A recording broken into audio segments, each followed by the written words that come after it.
Hey guys, this is No Solution. I'm Scott, and we're going to get into some controversy today. Kind of riding off the back of Sean the Beast video, showing some controversial albums and him kind of talking about it. I just had some thoughts I wanted to share. I'm going to show some CDs, and there'll be a treat at the end. We're going to do some Playboy show and tell because that's my new obsession. It's collecting Playboys apparently. Garage Geek, thank you so much for introducing me to Whatnot. It's been hell in my bank account, but it's been fun anyway. So before I get into that, I just wanted to say thank you for all the nice comments about my video a couple of videos ago, talking about kind of not really being sure about YouTube anymore or what videos I wanted to do. I swear I was not fishing for compliments. I just thought I'd kind of let my thoughts out there, but a lot of people said a lot of nice things. So that was nice to hear. I appreciate that. So thanks, guys. Okay, so on the subject of controversial bands, which normally what we're talking about is extreme right wing / racist bands. Sean had discovered some bands that he had enjoyed and was showing some albums. I know he showed a Goat Moon album. And his comments were pretty respectful. No, I wouldn't say pretty respectful. His comments were respectful, but there was a bit of finger wagging in there about, well, you really shouldn't support this band because X, Y, and Z, and I don't know. Everyone has their own line, right? And it's obviously fine to decide what you think is okay to listen to based on your own ethics and your own moral compass. That is totally fine. It's when the finger wagging comes in that I get kind of pissed off and tend to just kind of zone out on whatever anybody's point is making. So I do like a lot of bands that definitely have questionable / flat out evil worldviews and opinions. And I was thinking how to approach this, and I just realized that there's no excuse. There's no excuse for it. I like the music, and that's what I listen to. And they can say some fucked up things, and it doesn't bother me. It does not offend me. And you can say that's because I'm in a position of privilege where it doesn't matter to me, and maybe that's true. But that's where I am. So I can listen to Goat Moon, Nocturnal Mortem. Obviously, I've done whole videos dedicated to them, and they've had their past affiliations with unsavory type views or groups, and I don't know. I just don't care. I like the music. I guess how I think of it is if the ideology of a band was that important to me, Marillion is my favorite band. They're pretty, I would say, left wing, liberal, and some of the views in some of their more political songs I think are at best naive, approaching dumb, but I don't care. I like their music. I think they put their points in an artful way that you can think about it and you can agree or disagree, and I don't know. And I can still sing along to lyrics that I think are kind of dumb because I just like the songs. I like the music, and that's what I'm in it for. So as I said in a comment on Sean's video, I'm not a Satanist, I'm not a Christian, I'm not a socialist, but I like bands that all subscribe to those views. So it's strictly about the music for me. So I don't care. Something while I said you can draw your own line, and that's fine. Something that does bother me, I guess, is the absolutists who, well, you can't listen to this band because they're on this label that put this out. So they're, this is a naughty label. So anything on that label now you can't listen to. Or this label is affiliated with this label who has a working relationship with label C. So you can't get anything from label C either. Like that guilt by association shit. It just goes out of control and it's exhausting. And it makes me just stop listening to any points anybody makes. I think it's fucking dumb. Like, for instance, I'm wearing a Burzum shirt right now. If you like black metal, but get into this, this person's bad because they're associated with this person, you shouldn't listen to black metal at all. Because Varg whatever you think of him, was one of the basically creators of second wave black metal, and we all know, he's a convicted murderer and beyond his political views, he fucking killed somebody. So I think when you start getting into the moral purity tests, and then you like black metal, I think you got to kind of question the whole thing. And then if just go down the line, I mean, Mayhem. Go look at some of Hellhammer's spicy comments, even like semi-recently things that he said. Hellhammer, the drummer, not the band. So I don't know. That's kind of how I feel about it. Once you start purity testing, you're crossing everything off, and soon you're only listening to Perry Como records, in my opinion. But that's just my opinion. If my friend told me, "Hey, I think Goat Moon are freaking terrible people and I would never listen to them," I'd be like, I understand, that's totally fine. But sometimes I wonder if it would go the other way, like if I said I liked Goat Moon and then somebody else didn't, if they would just automatically lump me in as a horrible person because I did. You know what I mean? I don't know, let's just listen to music and get along, I guess.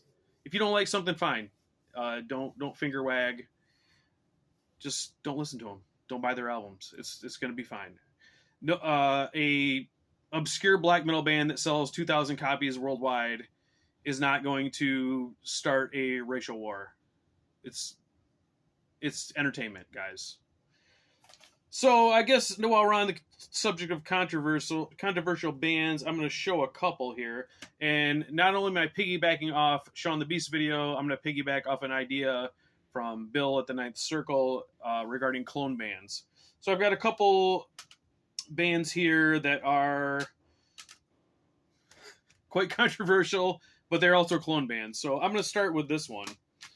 The band is called Hyperborean Lore, and the album is called Shores of Hyperborea. So this is a one-man project based in the US, I believe. This is a flat-out clone of Viking-era Bathory, like Hammerheart, Twilight of the Gods.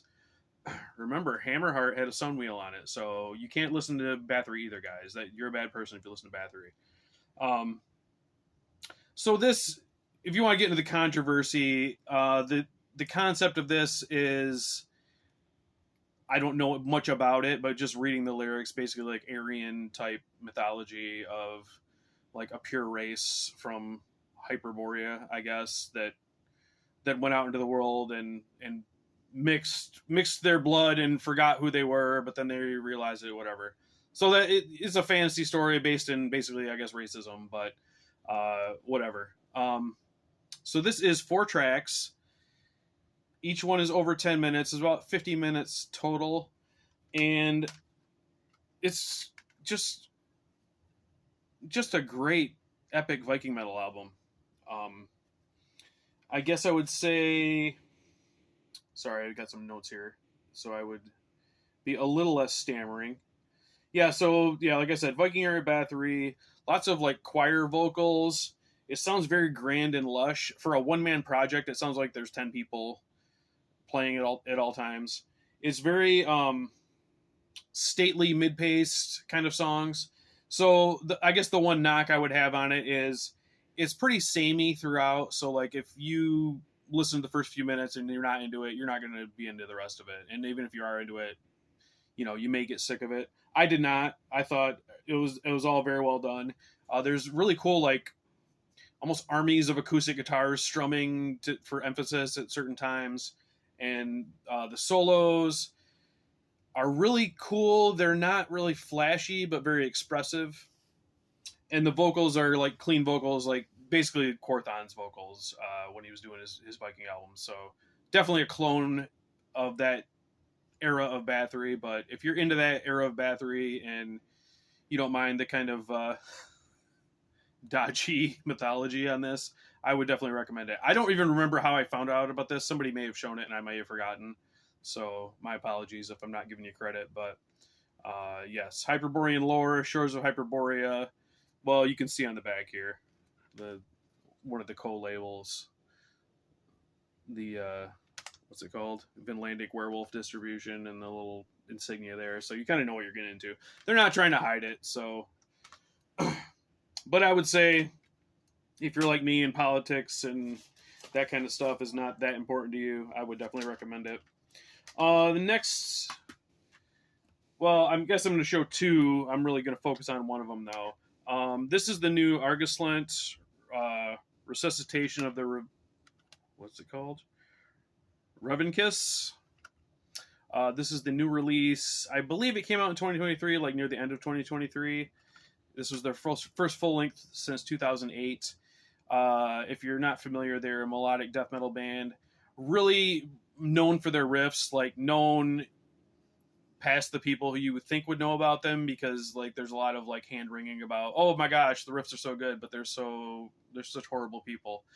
Basically, the lyrical concept is a lot about the slave trade and stuff like that. Based on what I've read, it doesn't really take a side, but I guess you can draw your own conclusions. I mean, it's pretty fair to say they're racist. So this came out, it had horrible reviews, so I kind of resisted getting it for a while, and then finally it came up for a good price. I grabbed it. It's not horrible. The production is a little wonky. It lacks a bit of power, and doesn't have those really, really fantastic riffs that would grab you in their past stuff. I mean, it's still good. I still enjoyed listening to it, but a bit of a letdown, especially when you're waiting 15 years for a new album. But what was not a letdown was this. This is Usurper, Marauders of the Ascendant. This came out, I believe, also in 2023. Yes, on Drakkar. So this is one of the many projects from Riff Vader, who is probably most known from Einstengruben. And one of his more recent projects was Compatriot, which is like a revolution kind of themed band, American Revolution. I can't nail down where he's at, man, because that one is very Christian and patriotism, American patriotism. And then some of his other ones are like straight out, like he thinks Nazis are pretty sweet. This one is basically an exact clone band of Argus Lent, and maybe sadly, if you're a big Argus Lent fan, I think this kicks the shit out of the new Argus Lent. Just that same style of melodic death metal that is just super catchy. Short album is like 30 some minutes, but sometimes that works in an album's favor. Never gets boring. You want to listen to it again. So, and as we were discussing with controversial bands, this is quite in your face. A lot of praising of Nazis and whatnot. But there you go, Usurper, Marauders of the Ascendant. If you're an Argus Lent fan, I definitely recommend it if you haven't heard it. Okay, that's that. Let's forget all about Nazis and shit like that, and let's look at some Playboys. How about it? I just picked out a few here that I've just been perusing to show you guys. Apparently, a thing in the kind of Playboy collecting community is to make sure you get your birth month Playboy. So I did get mine, May 1975. A little bit of a ding on that one, but I can live with it. I love that cover. Just a really, really gorgeous picture of that girl, and they don't say her name inside, which they did later. They always made sure to list the cover model, which is kind of annoying, but doesn't matter. What I like too is it's Playboy and it's her, and then there's like some text over here, like you can just focus on the cover, which I really liked. This one has besides the naked ladies, it's got a long piece from Norman Mailer about the Ali Foreman fight, and it was so long they continued it in the next issue. I kind of skimmed it and I was like, this is fucking long, man. I don't know if I can hang with this. Maybe I'll come back to it later. But this had also some really awesome short stories in it that I really enjoyed. One of them, Going Home, which is by Julius Horowitz, excuse me. which was part of a novel that he wrote called Natural Enemies. That then made a movie of with Hal Holbrook and Louise Fletcher. Seems to not be widely available, but I definitely want to find the book and or the movie because the story was super cool. And then just glancing through the ads, it was fun. Like, there's a computerized checkbook in here you can buy for $40 in 1975. It's basically a checkbook with a calculator in it, but it was sold as like this space age deal. All right, so move on. We'll go to the 80s one here. This is October 82 with Tanya Roberts on the cover. She had just done Beastmaster and was kind of promoting that. She does like a pictorial in here with some tigers and whatnot, which is quite fun to look at.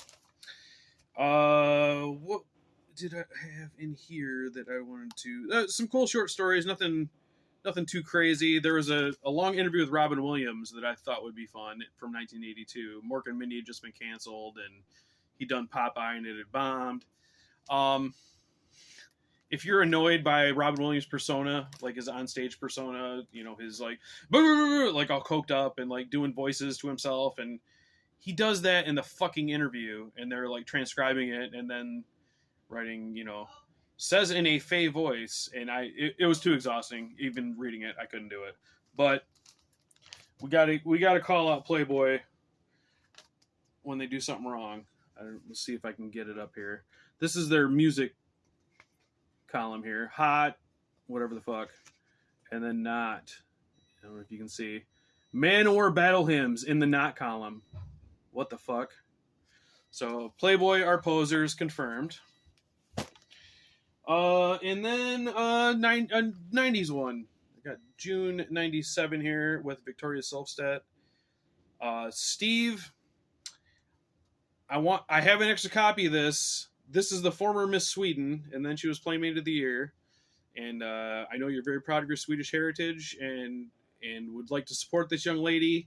I have an extra copy if you would want it, but I didn't want to just send Playboys unannounced to somebody who's married, so let me know if your wife is cool with that. Yeah, this one, I really enjoyed this here. Oh, just kind of to go with the theme of the covers here, or the layout of the covers. See, in the 80s already, we got a lot more text, but it's staying away from where your eyes should be drawn, which that's fine.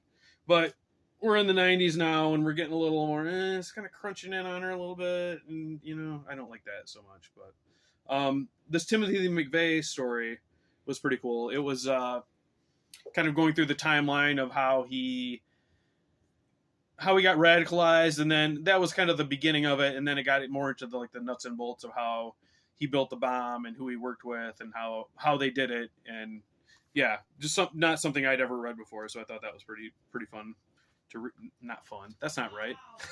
Not fun. Educational to read. There's something else in here that I wanted to point out.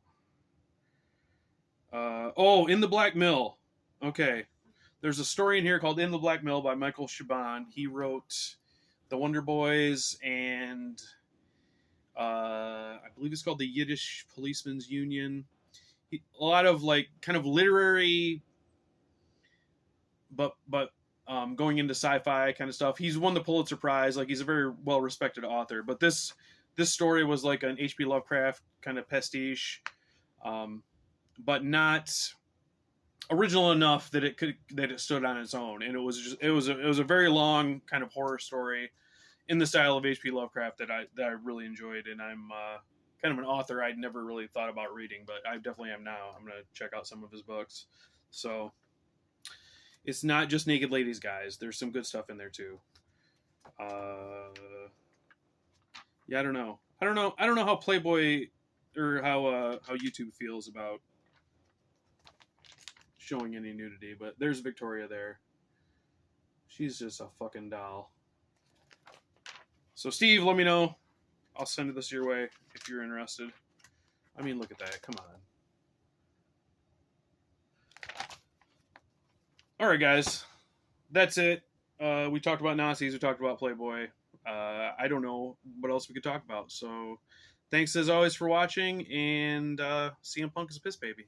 Later.